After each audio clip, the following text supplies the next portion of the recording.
We talk a lot about content that stops your thumb, meaning that stops you in stream in your social feed.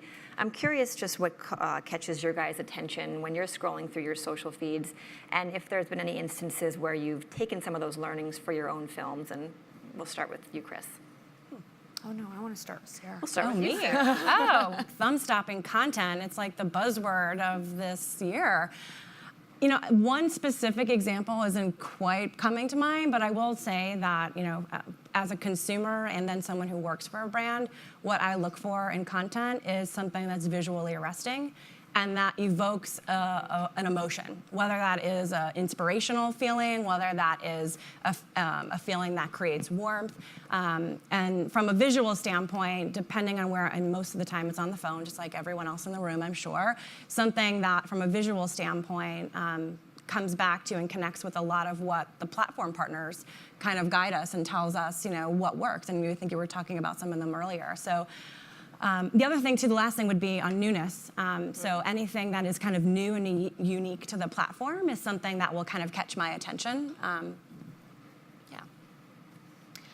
For me, like visually arresting. I mean, that's what we talked about, and so I think that is definitely like the biggest takeaway is no matter. A lot of people, because of the proliferation of video from like BuzzFeed and places like that, everybody's like, oh, lo-fi. Like, yes, that allows you to do content at scale, but that's not going to necessarily be content that is brand defining and is going to help people take a next best action specifically for marketing.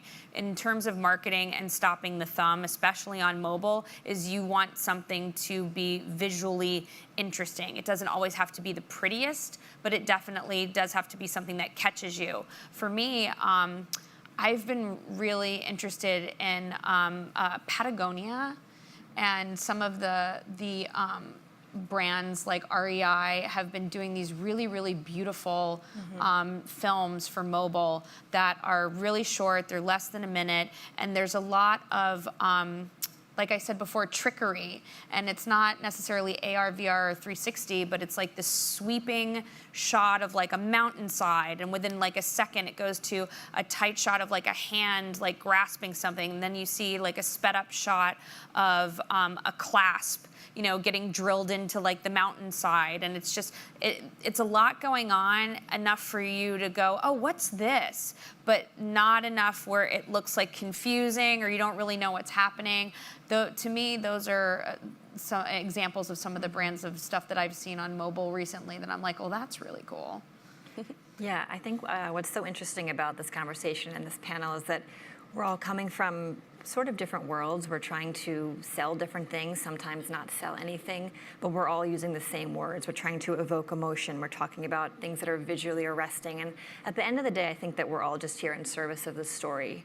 And the goal is really to figure out how do we get that story across to our viewers in a way that, yes, is going to have a high completion rate and a high view count, but I think it's the memorability stat. How do we make sure that somebody might invoke that film during a cocktail party or talk about it with their friends and family?